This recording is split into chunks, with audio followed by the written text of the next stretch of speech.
I'm not sure what that means. What does that mean? You got it? I don't know. You asked me if I got it. Oh, I got it, buddy. I said you got anything for today. Oh, I got a fucking list here. Here we go. First and foremost, congratulations for surviving Hurricane Sally. Who's Hurricane Sally? The thing that just appeared over our heads on fucking Friday made yesterday a miserable fucking awful experience, and it's gone and heading to New Orleans right now. Probably going to hit Lake Charles again. Yeah. They didn't get enough the first time. They want to make sure we're definitely not throwing the orgy there. Listen, this is how oblivious I am. I don't watch the news on TV. Well, I do, but like cable news. So they don't do weather. And I'm not one of those guys that looks at the weather every day on my phone. So it's just like, oh, it's raining. Oh, it's not raining. And I'm like, my roommate is like, there's a trop. He is one of those guys that looks up the weather every day. So am I because of the planes. No, because you're all weirdos. And so because listen, I don't know why he's like an old person like this where he wants to talk weather sometimes. And I'm like, what? Why are we having this? He's like, oh, I didn't realize there was a tropical depression over us. So I'm like, me either. It was just raining. Yeah. I mean, it's not like, you know how. Listen. I don't know what the difference is between tropical depression and a regular like summer storm here in Fort Lauderdale. In fact, some of the summer storms here are more powerful. Right. So I'm like, why? Like, he was making a big deal that it was being called tropical depression. I'm like, I'm just shrugging and looking at him like he's got lobsters crawling out of his ears because it's like, dude, don't weather talk me. This is the kind of small talk that makes me want to fucking punch you in the face. Smother you with a pillow. Not him specifically, but anyone. Smother someone with a pillow. Shh. I can't stand small talk. It makes me seem very unsocial. Yeah. Unsociable. But I can't just do that fucking. I only cared because obviously for flying, but this weekend was a loss, so I don't care. It's whatever. You know what? I consider it a gift that the Lord has decided that you will not crash a plane this week. Well, I haven't crashed a plane forever. Jesus. Oh, it's been raining a lot. Oh. So. Give it time.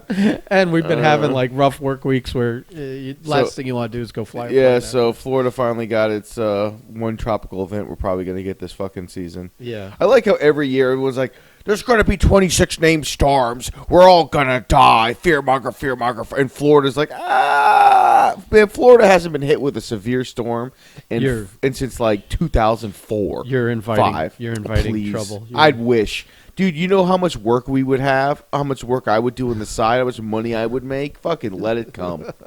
I'm one of those people who looks forward to it. You want to profit on other people's misery? Absolutely. Everyone profits off our misery. Well, not my misery. My misery is my lack of profit. So that's our weekly weather update. So we had a fan question, Ben. No, we're doing that last. Oh, we're gonna do that last. Okay. Because if people aren't into that, they can tune out. It is a little. Okay, it's a little segmented. Okay, cool. The only other things I experienced this week was one thing that we had kind of slowly talked about, but it really. I guess I'll say it grinds my gears a little bit. Oh, boy. It grinds my gears. And that's every time I show up to like a movie theater or a mall or a Walmart or even this own community. People in those blood drive vehicles. Mm-hmm. Now, listen. You got a fairly difficult job. You got to convince somebody to give you their blood. I understand that. But don't act like an incredulous asshole when you come up to me and go, hey, man, you want to give some blood? And I go, man, wish I could, but I can't. I've got Crohn's. They don't have like enough people that just don't want to wear a condom so that they get tested regularly. And I got Crohn's disease, man. I can't give blood. You know, but they look at you like, oh, okay, you don't have to lie about it. I'm like, what the fuck, man? Like I was going to lie about it. I'd make something more glamorous than a disease that basically makes me shit all the time. Oh my goodness. You know, and it's kind of like one of those things where like early on, man, I would want to give blood, give plasma. You know, I don't know if I have a rare blood type. I don't even know what my fucking blood type is. I don't even know what mine is. But maybe it could help somebody. I'm cool with that.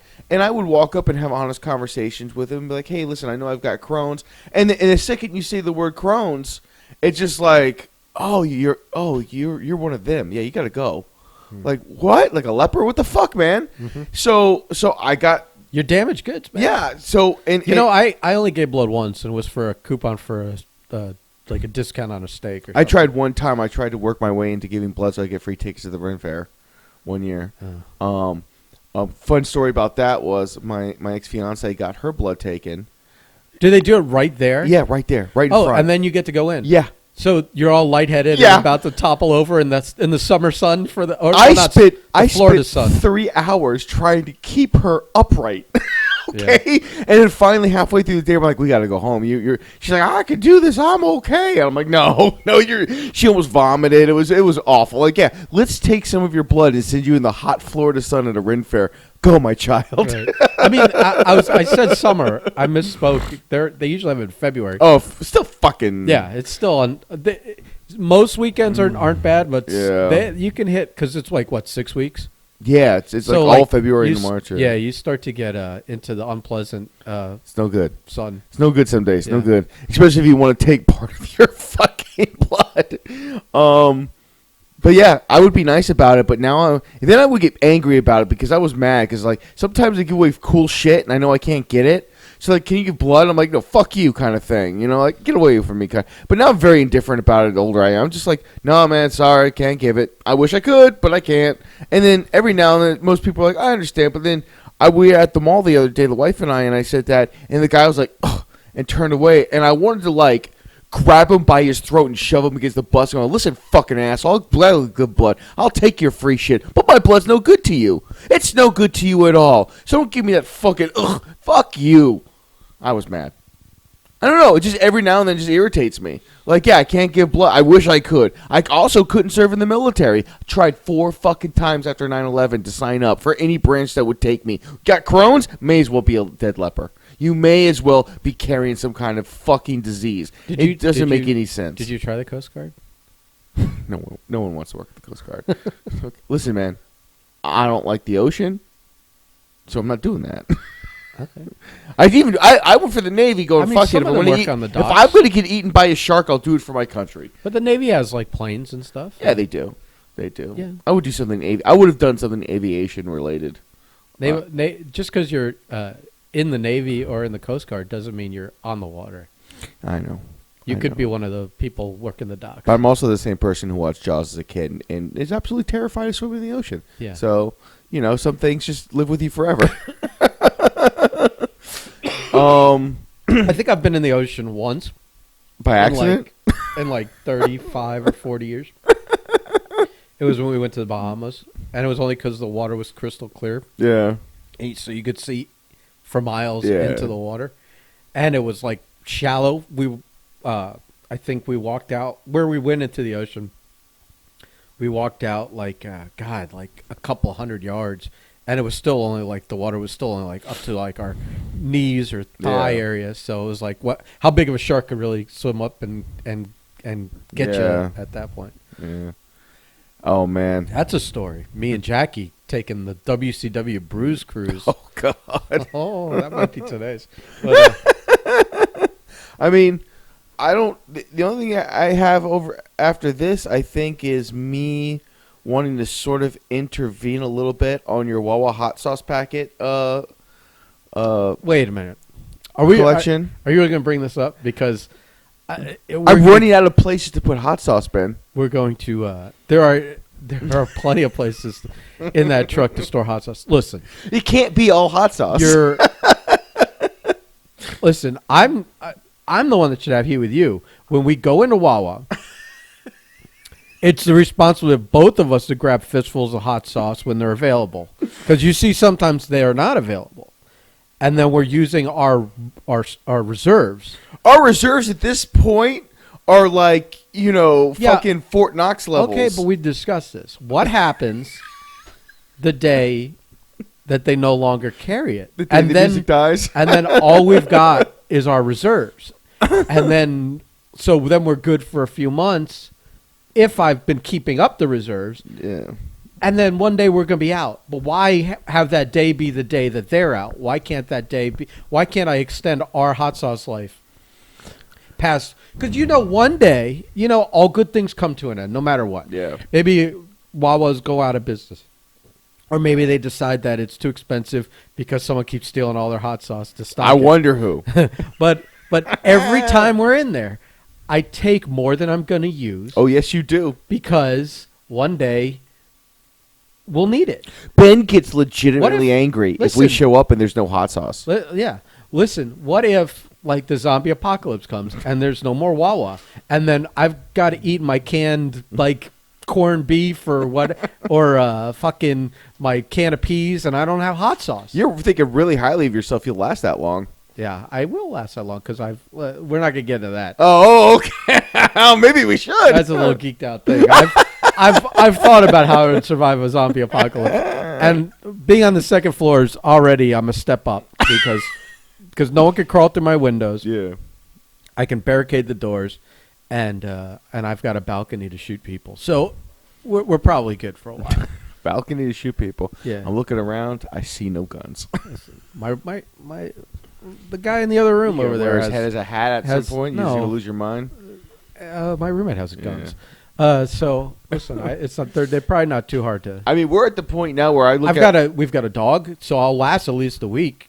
I'll eat that fucking thing. I think it's not worth a week's worth of food. Listen, I'll stretch it out with the hot sauce, right? Uh-huh.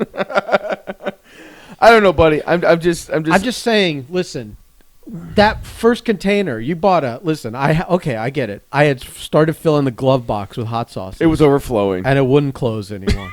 And we were risking we were also risking the puncture issue. Yes. Of like breaking a hot sauce and having a mess all in the glove box. So you got like one of those little. I got a little plastic container, little tote that goes between the seats. Right. And it's not even full yet. I don't know what your complaint is. I just see the inevitable future where we're drowning. The only anger I had was when I looked in the tote that you had thrown other things into my hot sauce thing. There was like a barbecue pack from some 4 ketchup. months. Yeah, that bullshit. And it's for all the sauces. And there were some straws in there, but of course there was one paper straw. That was my fault, and I threw it away, and I'm sorry about that. That was I don't even know how that you let that into the truck. Our stance on paper straws, that they shouldn't exist, and that one turtle with the Coke problem has caused a problem for all of us. It's just bullshit. It is bullshit. Yeah. Oh my God. Okay, well, I kind of thought one of those would last a little longer. That's all right. What? What do you got today? Oh well. I'm glad you asked. I think we should go back to that WCW story. We probably should. That's I think you may have told me bits about it in the past, and I think I remember it being very, very entertaining. Well, most things with you and Jackie in the 90s were. So initially, I don't know what year this was. Was this 96 or 90? It must have been like 97 or 98. And both companies, WWF and WCW, were doing like these cruises where you get a ticket and it's a 3 or 4 day cruise. I think it was a 4-day cruise. And they would have some of their wrestlers on the boat. They would have a couple of activities. But, it was still a cruise in the Bahamas, So real quick. Yeah. Those boys working those fucking dates, God bless them.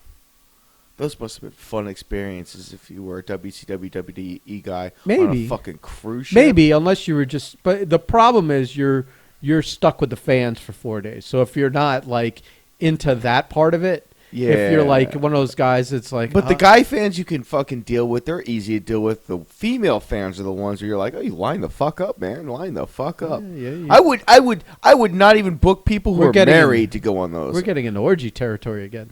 Listen, this happened in 96, 97. Even I wasn't old enough for orgy territory. Okay? I was. I think the married ones would just bring their wife sometimes. Yeah. It was one of those deals. But so. Ruin the whole thing. So. I had gotten 2 tickets. It was going to be me and my girlfriend, Jan. Mm-hmm. I'm fucking naming names. That's right. And and you bought them like months and months and months in advance, like maybe like 5 months in advance.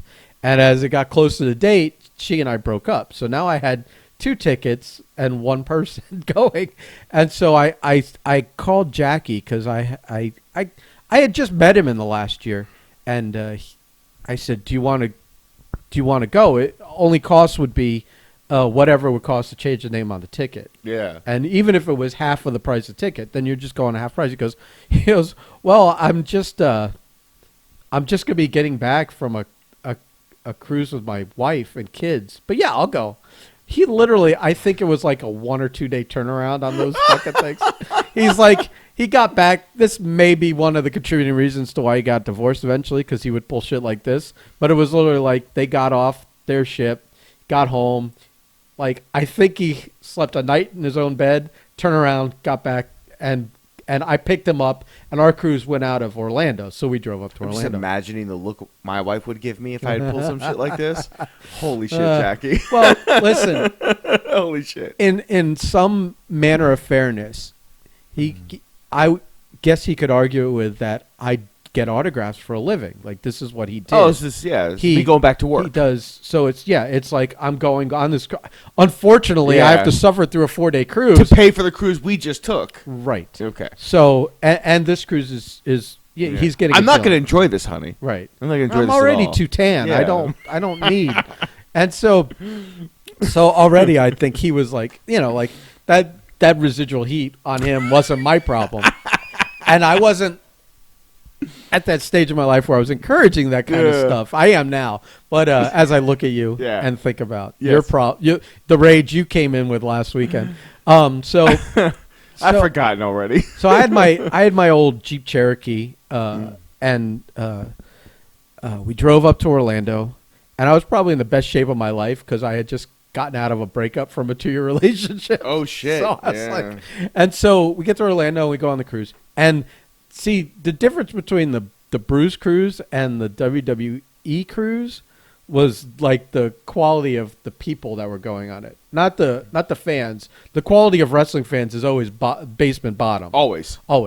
But like on the WWE one, which neither of us had went on, but we drove up to Orlando to get the guys coming off for autographs because it was like Foley, it was Ken Shamrock, it was Billy Gunn, it was like top guys, Shawn Michaels, all. So Bret Hart, I think, was on it. And so it was like all these names that you could bang out a couple autographs from each, or 10 or 15, whatever they were willing to sign, and come back, and you'd have hundreds of dollars worth of inventory to sell. And for a trip up to Orlando, you get a good steak, you come back down, whatever. It's one day out of your life. But this WCW one, it was like, okay, let me try and remember who was on it. It was, the big name was Hacksaw. Oh, no. There were 2 big names, Hacksaw and Rick Rude. But Rick Rude at that time was like, he was already hurt. He wasn't even wrestling. He was managing the NWO or something. It was Rick Rude. It was Hacksaw. It was Scotty Riggs. It was, look at your wrist. It was Buff Bagwell. And Ready to Pop, Disco Inferno. Oh God! Damn. So you go on. You listen, like it's the B team. Oh, it's the D team. What are you talking about? So you go on the cruise, and it's like any cruise you go to the Bahamas on. It's the same shit. Yeah. You can we had there wasn't drink tickets back then, so like you run up this tab. I ran up a $300 bar tab over the 4 days for just like I think I drank Coronas and screwdrivers all weekend, the whole cruise. But all the food's free, so the buffets, and there's those like special, like at dinner, you're seated at a table, a specific table, and you're supposed to eat at a certain time. And it's supposed to be a nice dinner, but you have to dress nice for it. So we did it once, and we were like, "Fuck this!" I mean, because it was at some odd. It's like, it's at like 5:30. I'm like, I don't want to eat at 5:30, and I don't want to wear a fucking jacket while I eat. Yeah. Fuck that. So we did it once, and we were like, "Fuck that." Even though I think our table had Hacksaw, and we were sitting and dining with him, and it was like, still like, I'll bump into you later and talk. Yeah. I don't fucking need to sit and eat dinner with you and watch you watch you chew your food. It's like, it's stupid. Plus, like, those meals were like, you're ordering off a few things off a menu instead of like, dude, I'm all about the buffets, It's the only reason to go on a cruise. It's the buffets because A, it's such a variety, so you're always going to find something, and B, it's like they're like 24 hours. So like anytime you want a slice of pizza or ice cream or whatever the which fuck, is on a cruise is every time, all the time, is like you almost like you diet down just so you can like. Oh, you definitely like when the cruise opens up again and we decide to take a cruise, there's going to be a 1 month preparation for that 3 or 4 day, hedonism of food. Yeah. Oh, it's going to be so good. So we, I think this is where we met Danielle. Danielle, the loser of the first Pizza Rumble, who also can't make a Wawa bowl to save her life. Anytime Ben beats up a woman, he makes sure that he names her every time he can. Beat up. Calm down. With pizza eating. I've only won one. I lost the other one. You did pretty badly Corinne too. beat the shit out of me. She really did. I didn't take it seriously at all. So she's on this cruise and there's like a few like, because you paid for this package, that, with the WCW thing, that there's like a few organized things you could go and do where those guys are going to be present, for your photos but they're on the ship anyways. So like, there's just I just saw Hacksaw one day walking around the ship. So we took a photo on board on the ship. On the Lido deck. Yeah. On the open area, whatever you call that. It's like, I'm not going to go to the fucking things, but so I think we went to one. I think Jackie and I went to one like the first like hour of the first day. It was like almost like just a register or whatever. Yeah. And they had some of those black and white WCW promo photos and stuff, and so you grab a couple of those to get signed. Get your Scotty Riggs right here. Right. I think he was. I want to say he was wearing the eye patch at the time, but broke kayfabe because he's not going to have an eye patch tan line for the tan line. So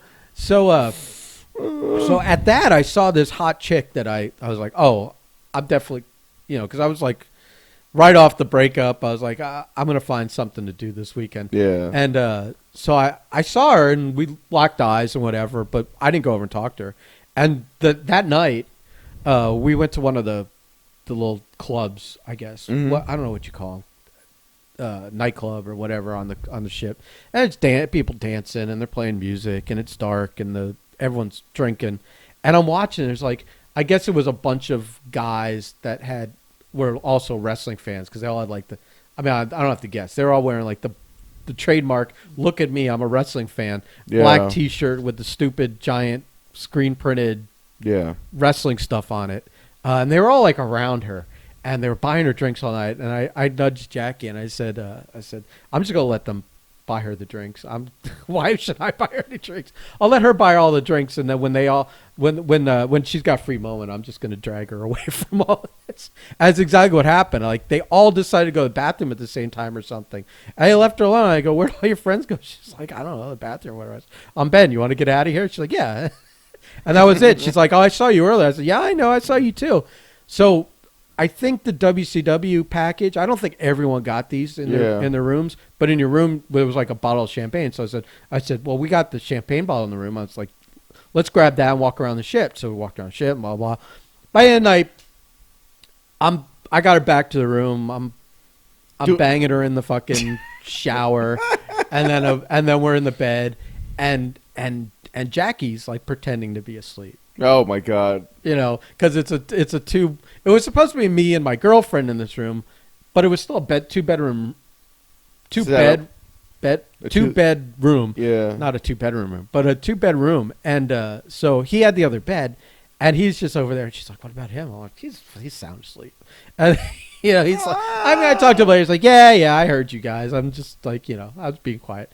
But and so like for the next 3, you had a cruise girlfriend. Yeah, I had a cruise girlfriend. I still have around here an envelope of from Carnival Cruise Lines. Like the stationery thing. It's an envelope, and it has her like address written on it and her name and whatever because we were supposed to keep in touch. But this was before Facebook and MySpace, so keeping in touch involved me writing a letter. It wasn't gonna happen. Yeah. But My dearest Christina, it's But- been 'twas many years. but it was funny because she was there with her family, you know, and her mom was like a fucking drunk. Yeah. And she was there with her. She was like taking care of her little brother a lot of the time. Apparently not. Well, not when she was I with was me, taking but- care of you. Yeah, and they came with some other. They're all from Ohio, and the other friends were like, "Oh, you're a really nice guy. Glad she's fine." You know, one of those bullshit things. Like she's had a rough time, and In the back of your mind, I'm like, I'm never speaking to her again. no, I didn't. I didn't have that intention, Yeah. but at the same point, like no, every intention. Yeah. When she gave me the address, every intention of like maybe Yeah. keeping in touch, but Yeah. but you know once she got home, that little fucking piece of paper or Yeah. whatever with her information disappears pretty quickly. It starts with, oh, I'll get to this tomorrow. Yeah. And then you see it a week later, and you're like, I really got to do this. And Yeah. a month later, you're like, shit, I really have to do it. And then before Right. long, you're like, I'm never going to do this. Well, it's like it's been so long. you Yeah. know? Oh, it's been 3 years. You're like, maybe I should write her, and I'm like, no, it's been 3 years. What am I thinking? Dude. But I did. Listen. Every now and then, like years later, Yeah. like when you're said like 10 years later now, whatever it is, 20 years later, 15 years later, whatever it is, I'm like, oh, I should. I'm just curious. I could never find her. You know, I don't know if she'd moved Yeah. or changed her name or wasn't on. You should still write a letter. That address it goes is just like, you know, it's been like through 4 owners since. Yeah. But no, I did finally find her out of curiosity. She's Yeah. married, has like kids. I'm like, Yeah. oh well. But yeah, no, that cruise was crazy because Jackie kind of met a girlfriend on that cruise too, even though he was married. They quote didn't do anything, you know, but I still know her, and she's on my Facebook all the Yeah. time, and we chat and like each other's shit and whatever. Just the one that I was hooked up with, I'm not friends with on Facebook. But yeah, so I don't think he ever had her over in the room, but yeah, for the next 3 nights, Jack had to either pretend he was sleeping or be out. while I was, and the worst part was after like the second night, she started to get sick with whatever that, you know, kind of like the cruise, conflu, yeah. the cruise crud or Yeah. or at conventions if you do those nerd conventions. After 4 days, you get pretty sick from being around all these people. So she got sick. So even like, you know, having a good time, having sex or whatever was kind of like started to fizzle out of the picture. Yeah. And then the worst part was when we were driving back from Orlando in my Jeep, I could feel it. Oh, no. Like literally that 2.5, 3 hour Hey, drive. Ben, I'm going to make you sick. That 2.5, 3 hour drive back home, when you feel like your brain starts getting a little thick and it starts getting heavy behind your eyes. Yep. And you start to get the tickle in your throat. And so then, like, after that cruise for, like, the next 4 days, I was, like, sick as a fucking dog. But that was good. We went to this club called The Zoo, which probably has been blown away 8 hurricanes ago. And the beach was kind of interesting. I'm not a beach person, so, you know, it was like, what the hell? The girl wanted to do it, so sure. And, you know, we're wading out in water. Yeah. I feel like I'm a mile away from shore, and I was getting a little paranoid about. That's why you got to have a few drinks. Dude, if it was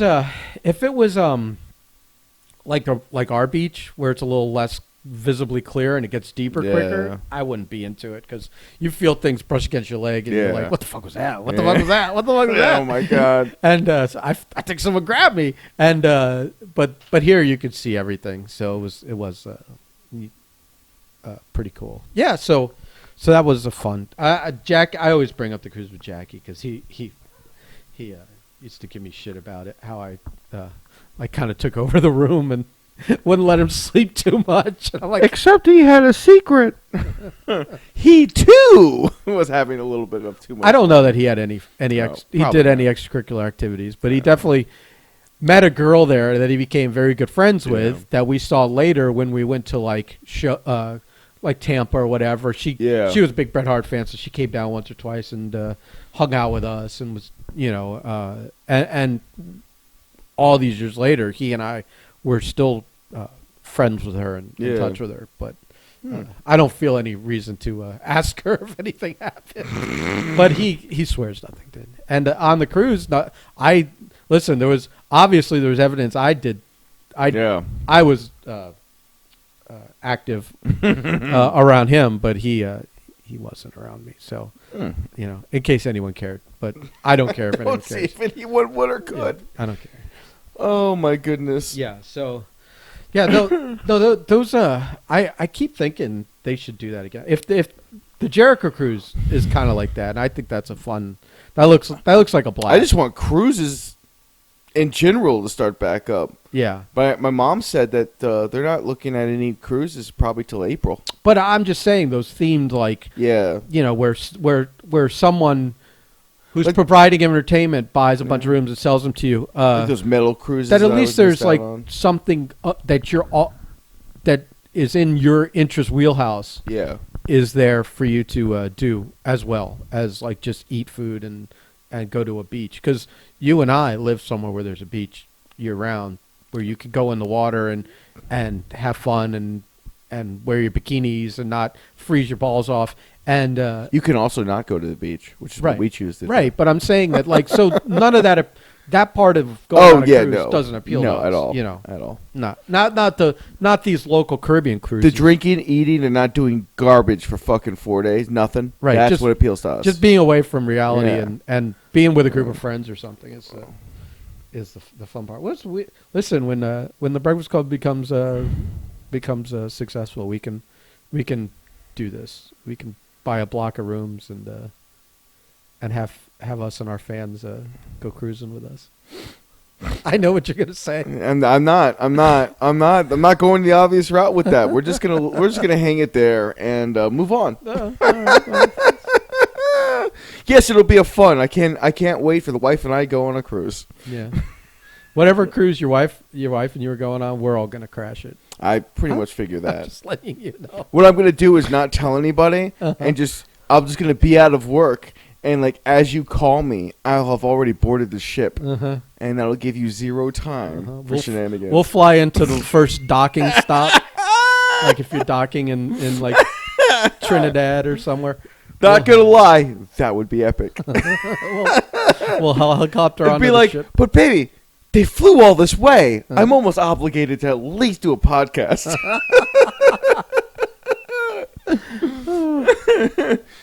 And then she drowns me in the tub. Yeah.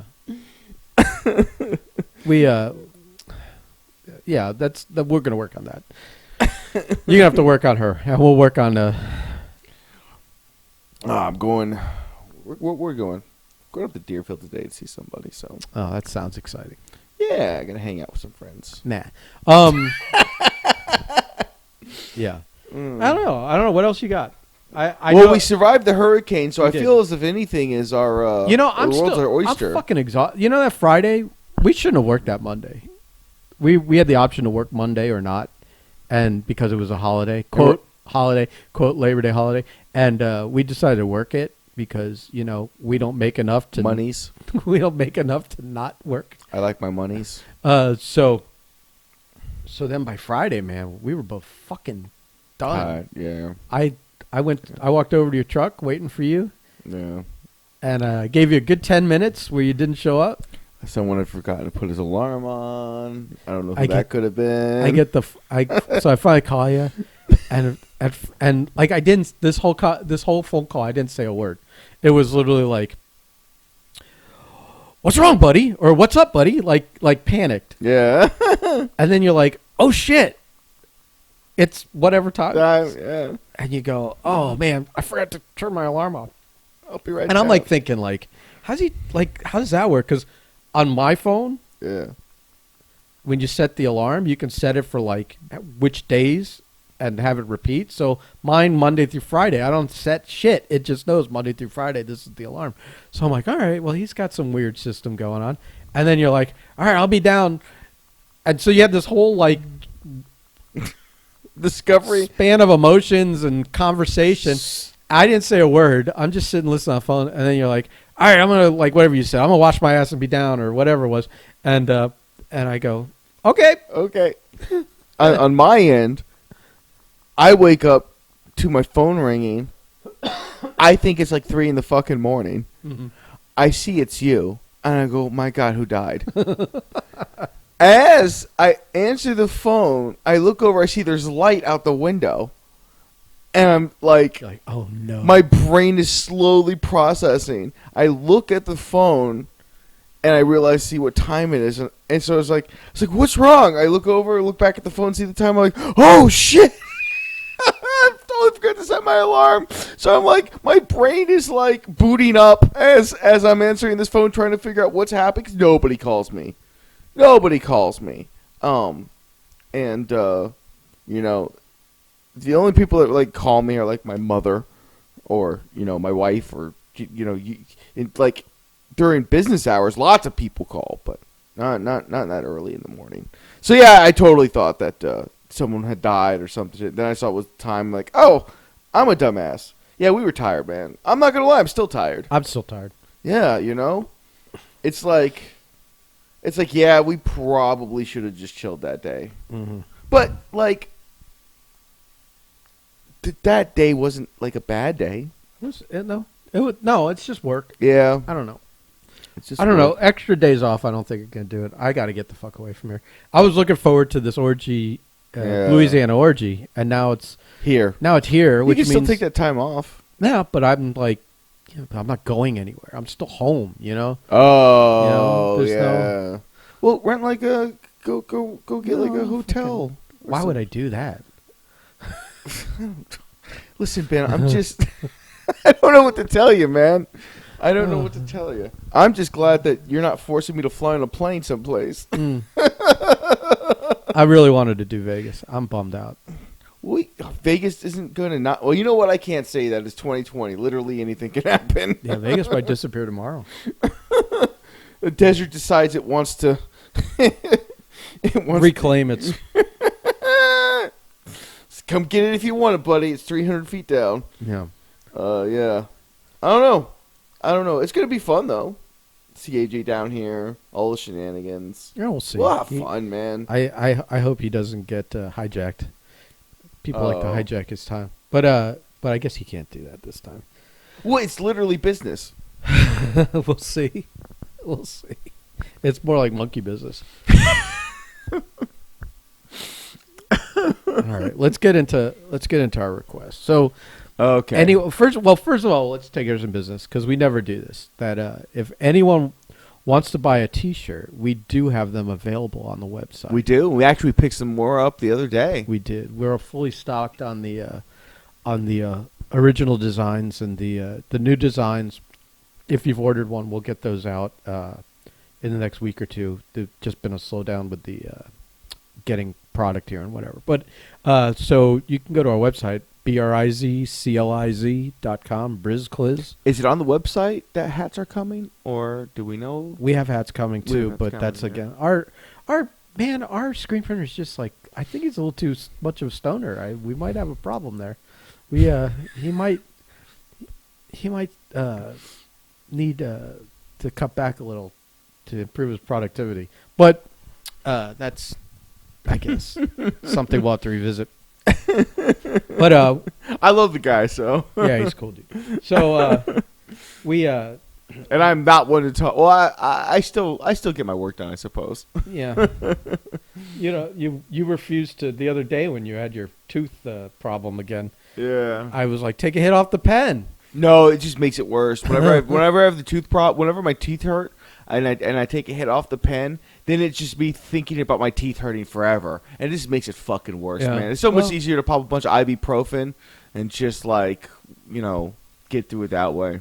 Just chew them up into a paste and pat it around your tooth. Marijuana doesn't solve all your problems. I hate to break it to everybody. I've heard the contrary from people. I So understand. all right, so if anyone isn't into wrestling, you can Yeah. just turn it off now. Well, this is the wrestling portion of the podcast. This is we had a request. I don't even remember the guy's Still name. real to me. Someone His asked- name, No, Ben it's Temples. Okay. It's okay. We don't No, like no, giving- he requested, and I want to let our fans know that their voices are heard. It's Harper222. Yeah, what I've heard his request before. He's written some weird things on some of the other episodes. Well, wrestling fans are weird people. And he did correct you on. I forgot to tell you when you didn't know how to pronounce Euro, and you were calling it all other kinds of abominations.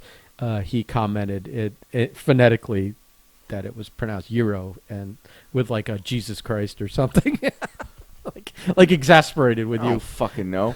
Listen, So man. so he asked us our opinions on AEW or yeah, something. what do you think? No, what do we think about AEW, Ben? Yeah. So you hate all wrestling right now. That is a fair statement. You pretty much refuse to watch any of it. That is also a fair statement You only are aware of AEW because of you.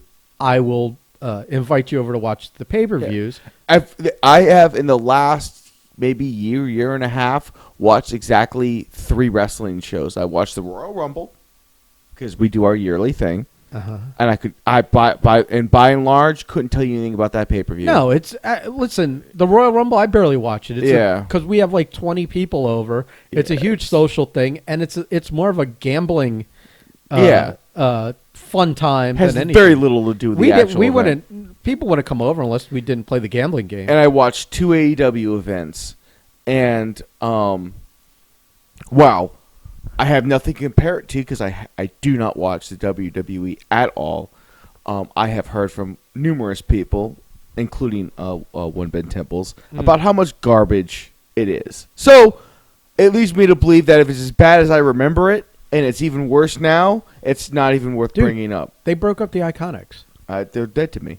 Yeah, I wasn't even a fan of the Iconics because I don't even know them because I don't ever watch them. But hell, fuck them. they're the best thing on TV and on WWE. The TV. point is And they that broke 'em up. the WWE is just fucking just piles and piles of garbage right now. for the most part, they've been getting a little better lately.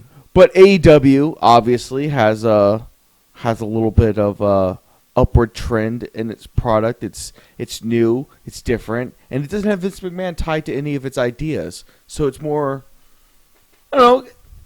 I would say it's a little bit more fun to watch. It's definitely more entertaining, and it definitely has different flavors to it because it's different voices and different hands and different pots.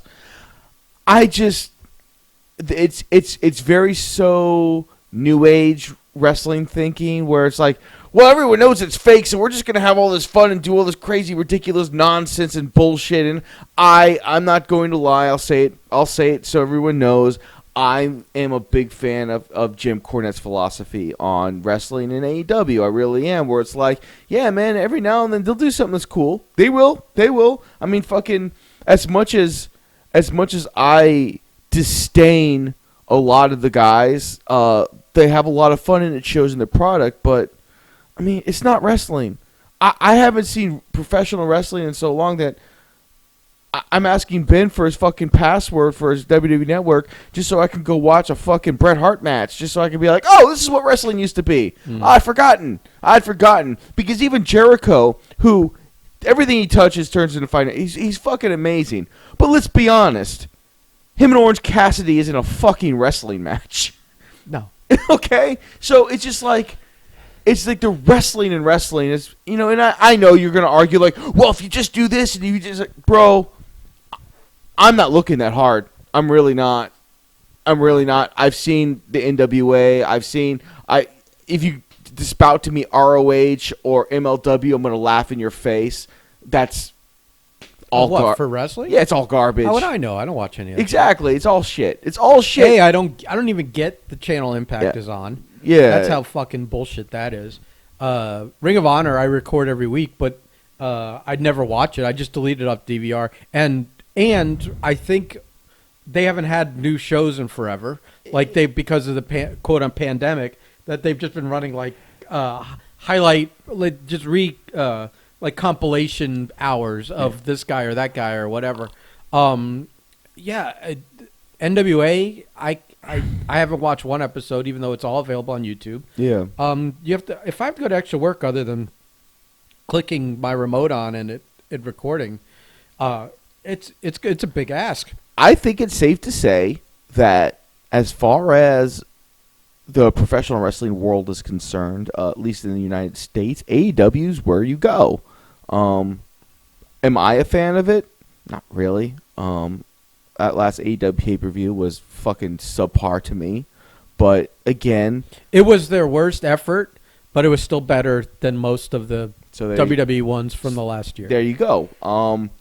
I mean, there's some entertaining aspects to it, definitely. Every match went too long. Oh, my God. Every match went too long. Everything was a Broadway, man. Everything was too long. Even the women's match went 5 or 10 minutes too long. The three mains, I guess you would call them, all went too long. Where did Britt Baker's ass go? Oh, she ever had one. Could you buy one? I don't know. Oh, I mean, okay. yeah. I'm concerned for her ability to sit. That was a cool moment, but it was a poorly produced. It was thing. It was like, I can't tell you the match. I can just tell you she shoved a fucking needle in her thigh, and I went, "All right, you've gone above and beyond." And not only shoved it in, she worked it, man. Yeah. And I was like, no. Which, well, whatever. I mean, it's not like you or I haven't stuck needles in our body before. It's not. Not a big deal. But for pleasure, not pain, sir. No, I'm saying, but just for a moment of entertainment, it's like whatever. So, I think. They were on the right track originally with their company, where they were trying to do some different things. The win-loss records, the emphasis on that was good. And I felt like, here's where I feel they went wrong on that, is that you don't just have a giant win-loss record that resets at the end of the year, because then your averages, and it's as you get longer in the year, it's harder for a win or a loss to change much. Yeah. Your win-loss record should be your last 15 to 20 matches, and it should just recycle. And that way you could change your lot in life, so to speak. In the last 20 matches, this opponent is undefeated or whatever. Right. Yeah. Your winning percentage, your ranking should be based over your win-loss record in your last 20 matches, not overall. 2, I think that they were doing some cool things with like some of the rules of like, kind of the TV time limit thing was cool, and when they threatened to run out of time and that was the end of the thing, that's cool. They should do that more. When every match on every show ends right as the TV slot ends, it's just silly. Yeah. So why not have a bunch of those final matches have to be redone? Like, look, your main event's going to be the draw anyways. So why wouldn't you say, oh, it went to the TV time limit, and so we're going to resume it next week, and that be your opener, and have that bring people back, and you make it dramatic enough where people would want to see this continued. I think that the rule of the 10 count or whatever it was to get the other in the tag matches, which they have a huge emphasis on in AEW, to get the guy out of the ring, so you're not double teaming forever, and this. But then all of a sudden, you get the Lucha Brothers in there, and instead of having them conform, you're like, all right, fuck it, we'll throw that out. I think a lot of things they were doing to make things different and make them stand out, they've kind of gone back on, and they don't emphasize the win-losses that much. They mention it, and it's sort of whatever, but a lot of the matches still seem arbitrary, and it's like they'll mention, okay, he's ranked 5th, and maybe the title shot people are still have the higher rankings, but I don't know. You can always have a match that's like, oh, this is going to just be a random match with 4 people, and they're 4 lower ranked people, but one of them will get a title shot out of this. You could still do that stuff to give someone a I break. will say from a standpoint of, I spent fucking 15 years in the fucking business, and just a technical, like, bro, stop with the finishes that'll never end. Stop. When is your finisher supposed to matter? Because I don't understand anymore. Oh.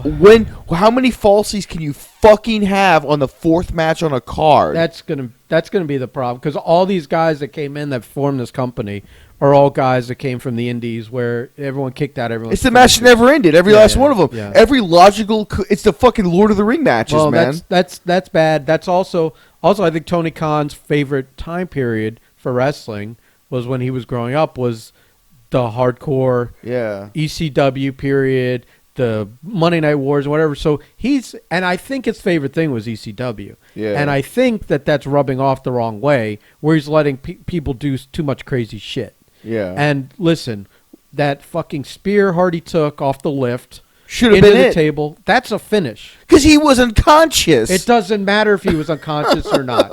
It helps. No. You're missing the point.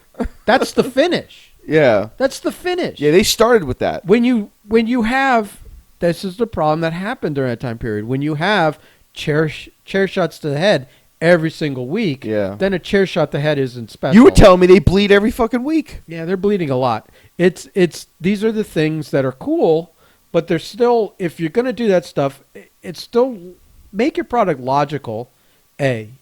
B, like spearing off the thing and that being the beginning of the match, not the end of the match.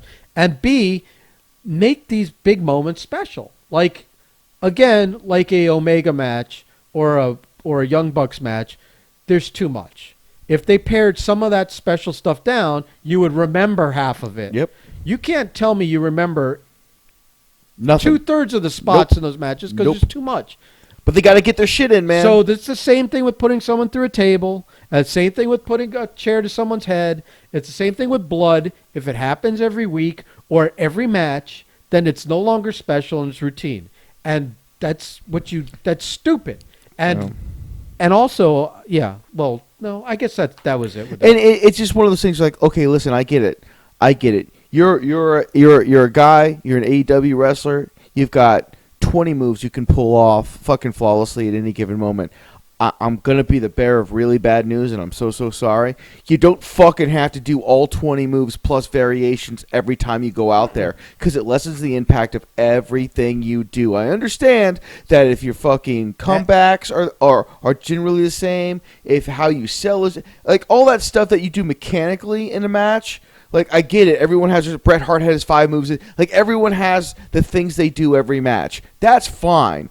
But you don't have to do burning hammers, screwdrivers off fucking the top rope, through flaming fucking tables every time you go out there. Listen, man, that shit is cool and special once, but if you do it every fucking time, 2 things. 1, it loses a lot of its luster. And 2, for those moves that are either high impact or even really like sort of borderline dangerous, bro, you start playing with weird like metrics there. At some point, the odds aren't in your favor. Someone's going to get hurt. And because we live in the indie wrestling atmosphere where everyone is a good person, oh yeah, we're all friends and buddies. Yeah, watch when you break someone's fucking neck on accident because a move you've done 3,000 times before. Guess what? Historically speaking, eventually, gonna fuck up. Happens to everybody. One of our boys almost hurt Candice, almost fucking really hurt Candice LeRae in a match once. Okay? Just doing some shit he pulls off every fucking show. And sometimes, bro, you don't end up on the right side of that. There's a time and place for everything. And like you said, man, that fucking Bucks match, you got to a point where you're like, just end. Stop. Yeah. I'm out. Yeah. I'm out. I'm done. Especially since you're now into like 15, 20 minutes. You're exhausted anyways. Yeah. How can you... It's really hard to stay into a match And it's the long. 4th match that's done this. Yeah. In a row. You know? And so I feel like all that stuff becomes routine. And so, like, if you're doing everything every match, then it's never a surprise. Yeah, what's the main event like gonna do? if you have 6 really cool things, don't do them all in one match, because then every match feels the same. I will say this about AEW. AEW has a problem that I have noticed. Maybe you have as well. You can tell very easily, especially in mixed matches, the guys that are good, like real good, TV good, and the guys who are indie good. Well, there are some guys that have really stepped up really quick. There are some guys like Sammy Guevara, Darby Allin, those types. Oh, you are Darby Allin guy. I'm not. Well, whatever. But they're thrown. He just gets hurt too much because he's doing too much of the crazy shit. Because he's the size of a pencil. No, because he's doing too much of the crazy shit. and like Orange Cassidy have stepped up and have greatly improved over a short period of time. Then there are other guys like what are they, Private Party? Oh, fucking Christ. Those guys are so sloppy and so fucking loose and so green, I guess. Yeah. And it shows, and it's like it just is a mess. You've made a different point than what I'm making. Okay, so you can tell, like, if you get a Lance Archer standing in the ring and a Brody Lee standing in a ring, Brody Lee stands out over Lance Archer. Why? And this is going to suck to hear for guys that really dislike WWE's product, and I get it, but the WWE guys that have been around, like you see it with Dustin, you see it with Cody, you see it with Brody Lee, you'll see it with Moxley. They know where to stand. They know when to pose. They know all the TV stuff, and all the other guys that the fundamentals of TV. And it's so apparent. Maybe it's only apparent to us, though. Maybe a normal viewer doesn't see it. It is, because I'm all the time. I'm going, oh, she remembered to spin around for the hard cam for the pin, and some people, it's like their backs to the camera half time, and they have to cut to a handheld shot. And a lot of that is you. Wow. Did you dip out on me? I don't know. Did I? Are you being recorded? Hello? Oh, what did you do, man? You fucking did you? Yeah, plug your thing in there, man. What did you do? I can hear you now. Hello? Oh, what are you doing? I don't know what I'm doing over there. Respect the equipment, bro. Okay, I don't touch nothing, man. Oh, I ain't God. touching nothing. But no, it's just really apparent to me. Yeah, and it is, which is why a lot of those guys are holding the belts. Yeah, and immediately come over. Listen, let me transition a little bit here because I'm going to talk about Rusev, Miro, whatever the fuck you want to call him. and those abysmal fucking debuts of these guys. Lately, him. I mean, like, listen. How do you even say this? It's instead of him, like, this guy should be a monster. He's a WWE top guy. Whether people want to admit it or not, he was a top guy. He was over every fucking His weekend. first WrestleMania was against Cena in a huge match. Well, I'm saying he wrestled Cena at WrestleMania. He isn't. You don't debut him as a guy's best man for a wedding. No. And you don't do it as a comedy thing where three people come out before him goofing around, and then it's him, and then they're talking about Twitch streams and whatever. No, it should have been in the middle of John Moxley's promo. He destroyed him. Just came out, wrecked him, cut a promo about, which he mentioned in this one. Yeah. He mentioned glass ceilings and brass rings, the two things about being held back in the WWE, blah, blah, blah, that everyone says, but he's got a point. He has a point. He has a valid point. A huge point. And you just push him to the moon. Zack Ryder, they bring him in, whatever the fuck, Matt Cardona. Like, that name is never going to fly off the tongue. It's my real name. There's a reason they made him call himself Zack Ryder. Matt Cardona is a douchey, dumbass name. Yeah. Matt Cardona sounds like a nerd that collects action figures. Your real name sucks, Zach. But, whatever. Fine, you're Matt Cardona. Whoa. No one's going to get excited to hear that name anytime in the next 10 years. But he comes in. He doesn't come in and crush Cody, which should be just like Spears was supposed to have this big feud with Cody, and there's history, and people, everyone knows that they're friends, but he left them behind in WWE, blah, blah, blah. But instead he comes in and makes a save after someone else had come in and done wrecked him unexpectedly. And so and then his next few matches, I don't even know if he's had a singles match yet. If he did, it's so off the radar, unimportant. Yeah. All I remember is he did a tag match, and he's done an 8-man since he's been there. And he's like just babyface, part of Cody's little family now. He's so lost in the wash already. Now, they do eventually figure these guys out. Brody Lee, they figured out, and he's on the right path, and they're doing a real good job with him. Moxley, they figured out, and they're on the right path, and they're doing a good job with him. But the debuts of these guys lately are a bit like, I understand, Matt Hardy, you're in the middle of the pandemic, there's no crowd, whatever, there's no sizzle, there's no whatever. But he's already got this. He came over with an existing character that was already from Impact and the WWE. These guys are coming over with new names and whatever, and you're trying, and you just the last two debuts were so fucking limp and such a shit ass effort. I get it; they're gonna figure it out, and they're gonna get, because they're gonna let them do their thing finally. They're gonna shine, because being held down in the WWE, they still shone. So letting them be themselves and have some freedom is going to be great for these guys. But they're already at an uphill climb because the way they brought him in. Here's what I don't get. You're out again. I don't know what you're fucking doing. Here's what I don't get. Oh, is it you swear?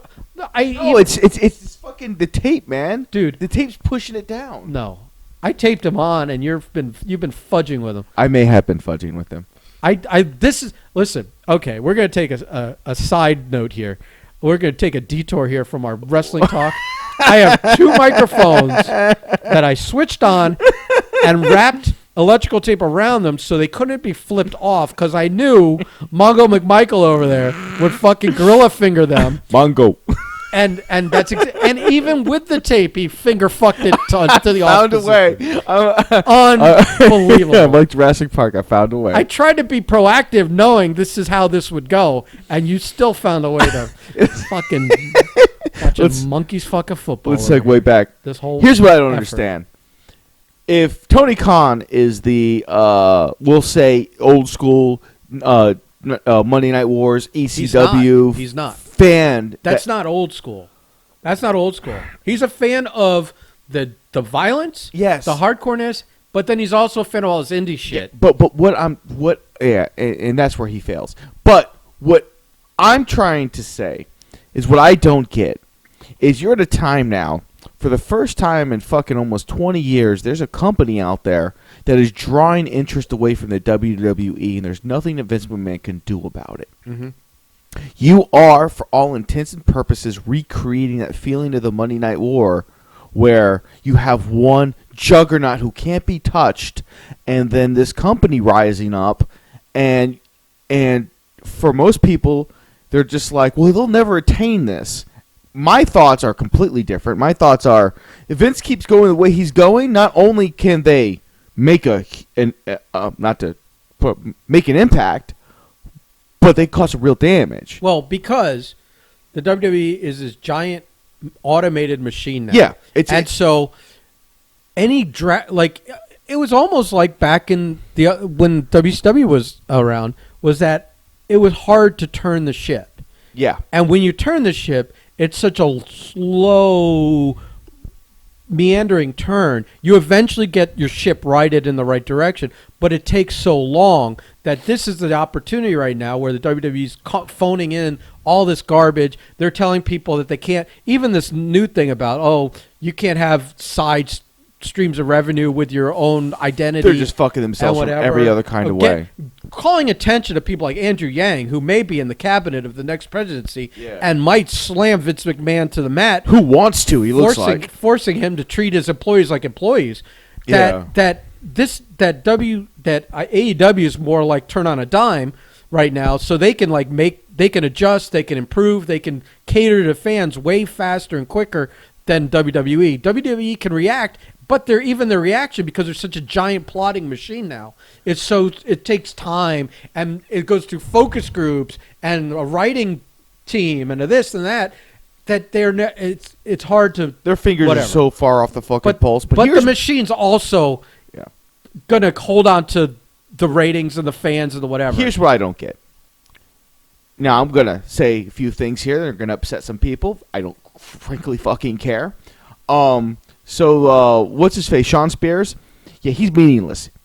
In the grand scheme of things. He doesn't have to be. And if they do this Horseman thing, he won't Hold be. on. But I'm going to address your fucking comments. I have a point to all of this. I understand, but I'm still going to. I have a point to all this. He's in at least as coming in hot, no one cares. Except for but that coming in hot, Ben. he came in. I understand what you're saying, but I want to note by note say how they failed on this. I understand. That chair shot to the head should have been 6 months of feud. I have a whole point to all this. I know, Ben. but I still want. You're sparking things that I want to discuss too. And if I let you go for the next 20-minute prime promo, I won't get to my point. I'll forget him. His whole fucking appearance is what the fuck ever. I don't care. Matt Cardona, same. I mean, I'm just like whatever. All these guys, by the way, are guys that have legitimate gripes about how they were handled in the biggest wrestling company in the land. And that if you were truly a fan of the old days, if you were truly a fan of the Monday Night Wars, of ECW, of all that stuff, you'd remember the times that, I'll use the one example that's probably one of the best examples as far as turning a career around as far as I'm concerned, and that was the moment that Steve Austin did the Eric Bischoff fucking promo in ECW. That was an ability. He's not shooting on a wrestler. He's not doing a stupid attack. He's not doing some scripted nonsense. He's sitting down and in a humorous way, he's expelling all these demons that he's had in his body for so long, how unhappy he was. And that gave fans an insight like, oh my God, this guy's really fucking creative. This guy's like whatever. And then from there, he exploded. And then you have, you have all these guys, like when Jericho made the jump from WCW to fucking WWE. That shit was, the Radicals. You have all these different guys that had all these gripes, and when they came over, they used that. Outsiders. They used that to launch them into the next platform because it not only gave the core, at the time, the core WCW fans this what? Well, the outsiders, they were pretending that they were WWE Exactly. guys.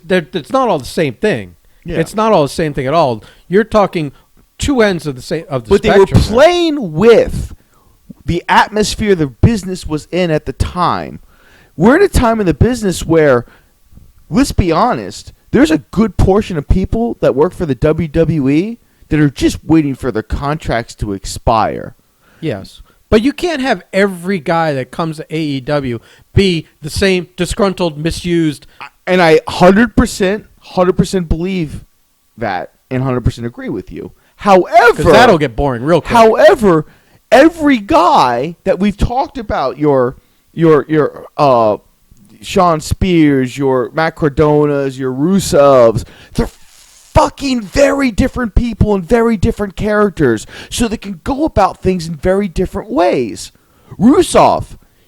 I said Rusev, didn't I? Oh my God. Rusev should 100% have leveled fucking Moxley. Yeah. But Matt Cardona shouldn't have. Matt Cardona should have done something differently. Well, he should have cut. He should have. His is like Spears. It should have been definitely a personal story with Cody because everyone knows they have a relationship. Yeah, and I'm also not saying that everyone should come in with this personal vendetta against the W. No, but you use what. Okay, most fans are smart now. Most fans understand and get it. To ignore that is like leaving all this stuff on the table and on the floor that you could have used to help yourself. Well, because who they're going to be 6 months from now is not who they are right now. Like you said, the Brody Lees. We're evolving into these roles. Well, it's what works we stick with, and what doesn't we change. But you definitely come in with a fresh perspective and just come in and like, hey guys, I'm happy to be here. Thank God this whole Dark Order thing isn't some like voodoo, Undertaker, supernatural shit. I was wary that they were going to go the supernatural angle with this, and it's thankfully it's more just like a little bit culty Bray Wyatt-ish, but not really. Like the guy wears suits. Yeah. It's weird. I don't know if they're still testing things, like if he's spoofing Vince McMahon sometimes, and they're a little all over the place still, but they're narrowing it in and they're dialing it in. Thank God they're not going like the disappear. The lights go out, and he disappears. Lights come back on, he reappears. See, I don't know about any of that stuff except what I saw on the pay-per-view. It's called Dark Order, and it's. I think at one point they were playing with that hoodoo voodoo shit, and I was like, nah. Yeah, it's. Yeah. I mean, I just feel as if like you've got this guy. We'll call him Guy A. Guy A is well known, been around for a decade in WWE. Well known that all his ideas that were good were shot down. Well known that everything he tried turned into fucking was working, and then they would shortcut him at some point because he just wasn't that guy, or fucking Vince didn't like the color of the fucking sky that day, or whatever the fuck it was. Say it, Zack Ryder. That's Zack Ryder. Or Rusev. Or fucking Spears. What I'm saying is, all these guys have one thing in common. But Rusev had runs. Zack Ryder, but they all have these things in common where Zack Ryder had to go to like YouTube to get over. They weren't getting the kind of attention they wanted. They did stuff on their own. It worked, and instead of being rewarded, they were told, we're going in a different direction. We're not doing that. So all these guys have that one thing in common where creatively, individually, they're able to understand at least their audience base or how people feel and use it to springboard into something better and evolve in a better direction. And in that examples, the machine is what stopped them. Where in AEW, I mean, it's almost welcome because, I mean, here's the difference, and here's another difference between all the guys jumping ship that are coming over, except the guy and the guys that are in AEW for the most part, and this one will hurt. Almost 90% of the AEW wrestler locker room are fucking tiny people. They're just small people. They're indie guys. Indie guys aren't big people. And I understand wrestling, it's supposed to be fun and everyone's involved. Listen, man, if you can't look at the guy in the ring against the other guy in the ring and go, those two gentlemen, those two men, those two women. That's why they have weight classes in real fighting.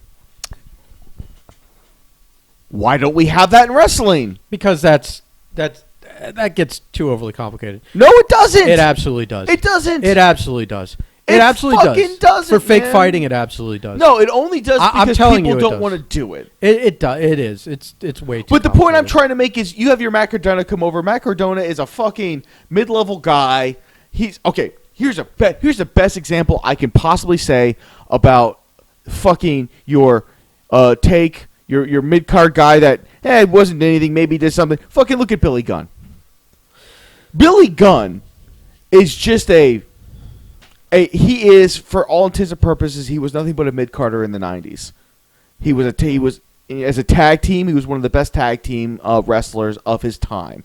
But as a singles performer, man, there was a ceiling. For whatever reason, there was a ceiling.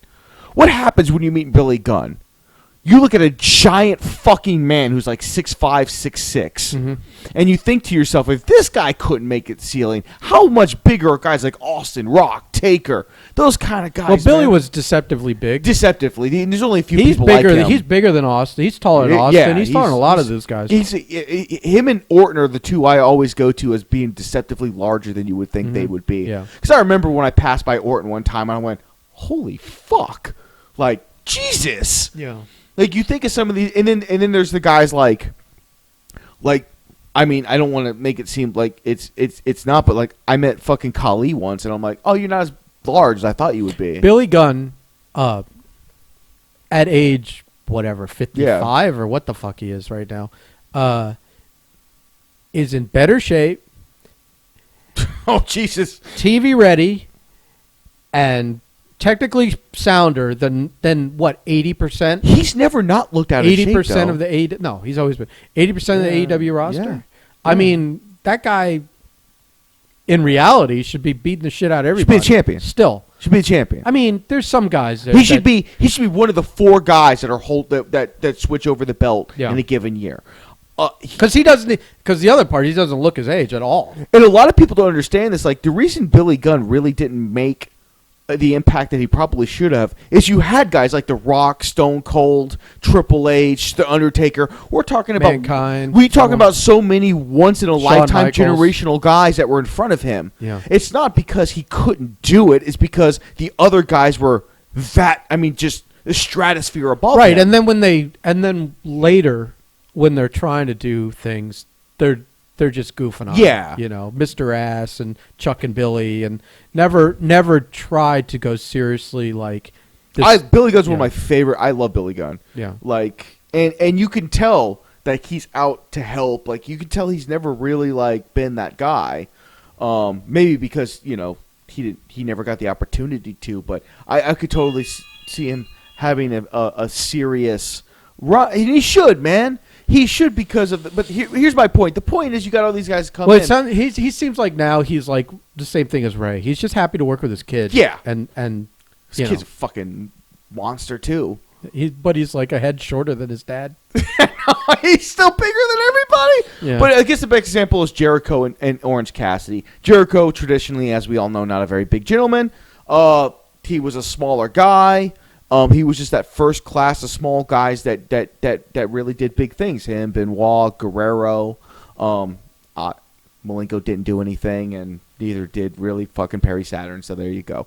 Well, Perry Saturn made love with a mop, so I guess maybe that's something that when he was homeless he held on to. But you see Jericho and Orange Cassidy in the ring, and to me, it looked like a child fighting his father. Mm-hmm. It was like the only reason that this match is happening is because it's wrestling. Well, it's not two Jericho men. is twice as filled out as Will Cassidy. And Jericho's got a little bit of the dad bod. Maybe he should really only be 1.5 times as filled out as Cassidy. But Cassidy looks so small, man. He looks lean. He doesn't look small. No, he's small, man. He's like all this generation of guys. Maybe I don't know how tall he is.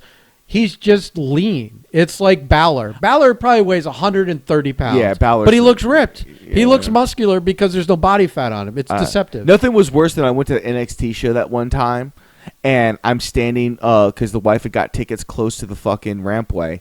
So I'm watching all these guys walk past me, and all I'm seeing is the tops of heads of various sizes I'm walking by, and I'm just getting angrier and angrier and angrier.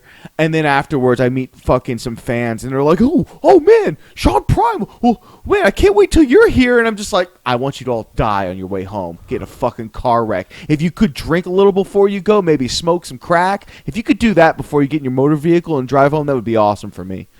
I was so mad. That was also the show where Trevor tried to shake my hand, and I totally faded him and walked past him and everybody. That's where the I was so mad. I was so mad at everything after that show. I told my wife, "Don't you ever do that," 'cause she popped it up on me. Like, "Don't you ever do that shit to me again. Don't you ever do that to me again." Oh my God, you're better off just grabbing some and slapping me in the face with it and just fucking being done with it. Fuck that shit. I had no point there. There was nothing. There's no undertones. I'm just speaking out of my ass. Now I gotta bleep that. Probably. Oh my God. Probably. I say shit from time to time. But no, man, the point about everything is AEW is the best product, I say, from what I've seen. And I've seen so very little. Ben's seen more. He thinks fucking AEW is also the best product. Of the two. Of the two. I don't know. They don't matter. Nothing else matters. It really doesn't.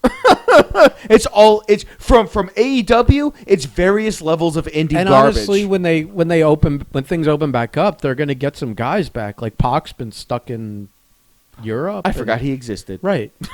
But I mean, he was putting together fucking. He was putting in the. But again, it's a WWE guy. Yeah. You know what I mean? Like, there's a few guys, and Jericho's basically elevating all of them. Yeah. There's a few guys that are not in the singles world. In the tag world, it's a whole other thing. It's a mishmash of mess. But I mean, there's some good teams, and now that they've got a WWE tag team in there, they immediately put the belts on them too. I mean, but they know until they've created guys that because these are guys that can have that same match every time they go out. They've all been polished and honed, and even though they were held back creatively and character-wise, or given terrible gimmicks, everything else has been finally crafted by the WWE. Yeah, because at the end of the day, those are all guys that can get past bad gimmicks because that's all they've done. So I don't want to say that AEW is going to thrive and succeed off of repurposing WWE cast-offs. Yeah. But until you get... Listen. If these are cast-offs that are willing to go out there... They've got a few. Yeah. Hangman Page is going to be a big star for them. Omega, once they have him doing single stuff again, will be a star for them. The tag team stuff's the tag team stuff. But honestly, I mean, people always talk about the single stuff. That's the bigger. That's the bread and butter, man. That's always the bigger stuff. You can put more emphasis and respect on your tag teams, and they do a lot more tag work, et cetera, in AEW. A lot more tag matches. A lot more guys get to be seen that way because there's twice as many people in the ring. But I mean, at the end of the day, it's people are looking forward to those big belt matches and stuff, and the tags usually take back seat to the whatever the heavyweight and the IC or whatever you want to call them for AEW. The women is again, if you want to get into that at all, they've got 2 or 3 good women, and the rest is just like it's a sharp decline after that. It's very. I mean, I know the one show I saw with AEW, the women's match was the best match on the card.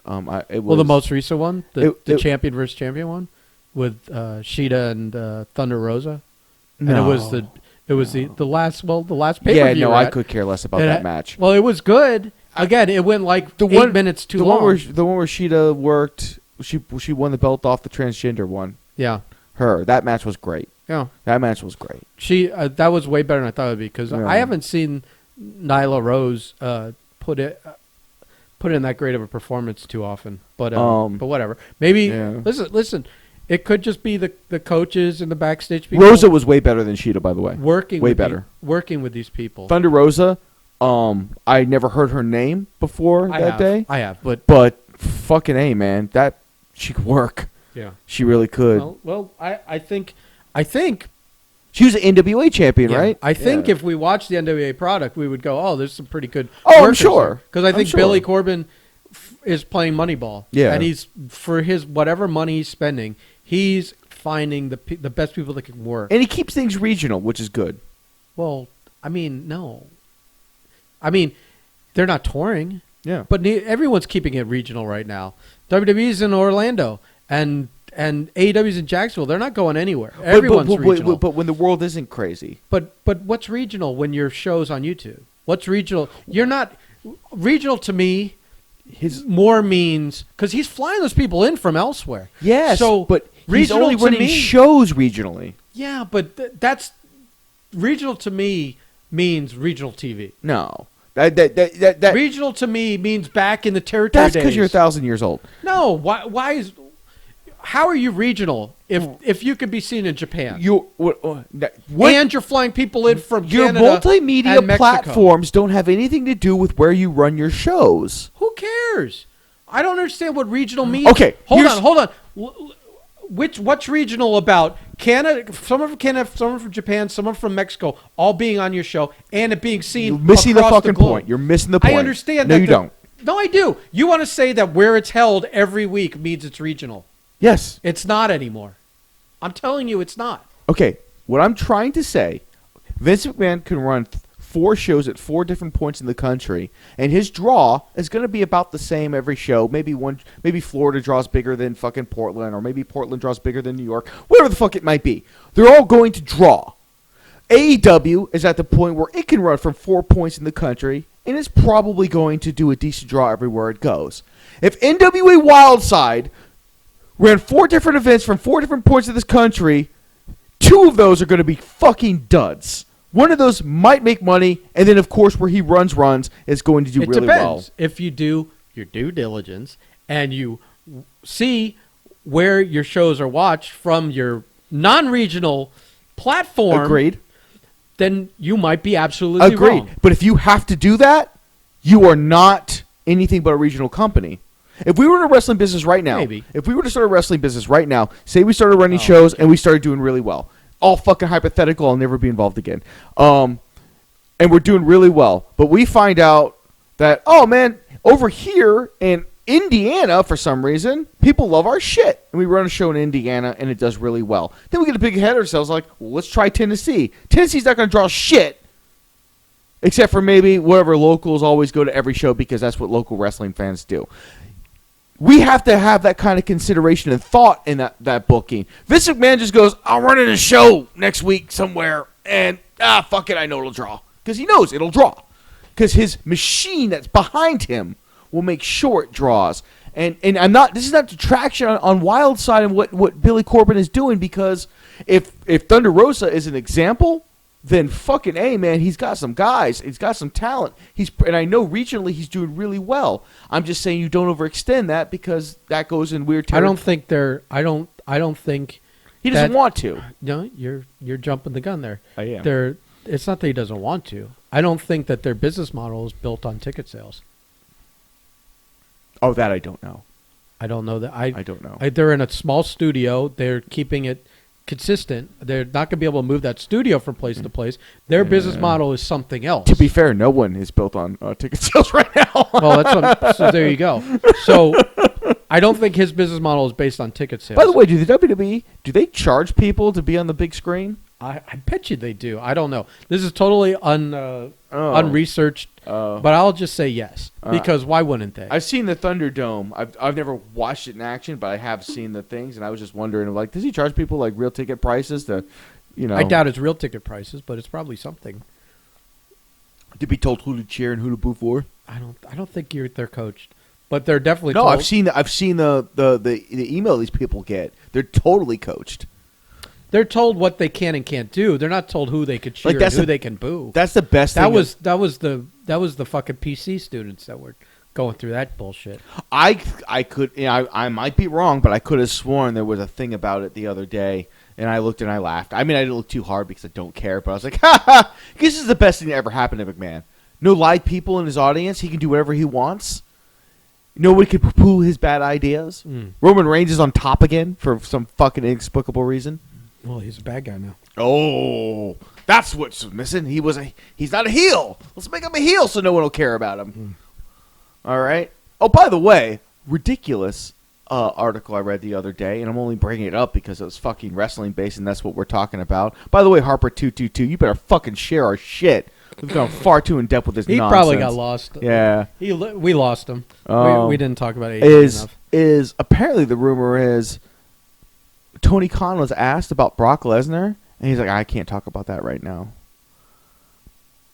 And of course, people went crazy after hearing that. I saw it on Sonnen's podcast, where Sonnen was like, look, all due respect to AEW, who the fuck is Brock Lesnar going to fucking realistically face down against that he's not going to throw around like a rag doll? It would be an embarrassment to bring him over to AEW, and quite frankly, I believe he's worked Moxley before. If you want to call that a match, well, whatever. He beat the shit out of him for 3 minutes. Whatever. This is champion. Whatever. I don't. I mean, that paycheck would have to be something that would make us blush just like looking at it. Yeah. I mean, because this is Brock. I mean, Jericho could make it Brock's work. what, 35, 36? Let him work Billy Gunn. Either UFC will pay him an obscene amount of money to do one fight, or the WWE is going to pay him an obscene amount of money to come back after they need him to come back for whatever they need him to come back for. Now, I'm not saying that Tony Khan doesn't have that type of money. We both know he has that type of money. But do you really want to start those kinds of locker room politics when the disparity between your best guys and Brock Lesnar is $2+ million? He would take the. He would have the conversation just so he could have a number to bring back to someone else. I 100% know that conversation has probably been had, but here's the thing. Brock won't have Heyman. So? Can Brock be Brock without Paul Heyman? He was Brock before he had Paul Heyman. Yeah, but what fans know now... You must have forgotten that he can do all that stuff. I haven't. But does he want to do that at 35 years old? Like, that man hasn't made enough money. And we all know... If he's got nothing better to do. If he's not going to get paid to wrestle, he doesn't leave Minnesota. He's in Canada. Oh, is he in Canada now? Yeah, he's way in the fucking fighting fucking wolves and shit. He's fucking out in the fucking sticks. I think you have to walk down. I think you have to walk down a hill to get to a phone. It's like Rambo. I don't think he has a phone in his house. You have to helicopter in to have a conversation. I think Heyman or someone told the story where he doesn't have a phone at the house. He's like, call me at this time. And if you don't call him at that time, you won't get him because he has to literally walk down the hill to the phone or something like that. That's kind of badass, man. I mean, I don't know. I love that. I don't need to be that out of touch with the world. But well, you're also not a living bear. Right. All right, I'm done talking wrestling. Yeah, I don't even think we scratched the surface of AEW. We got all fucking as much as I was willing to. Well, it's a wrestling product. Considering you've seen like 3 shows. Yeah, whatever. You're not even in an informed place. To talk about not even close. Not even close. All right. Plus, there's a Dolphins game on, and I want. Oh, that's right. Fucking Dolphins Patriots to open up the season. That's right. That's more interesting. Fucking awesome. All right. Let's fucking do this shit. Yeah. Fuck it.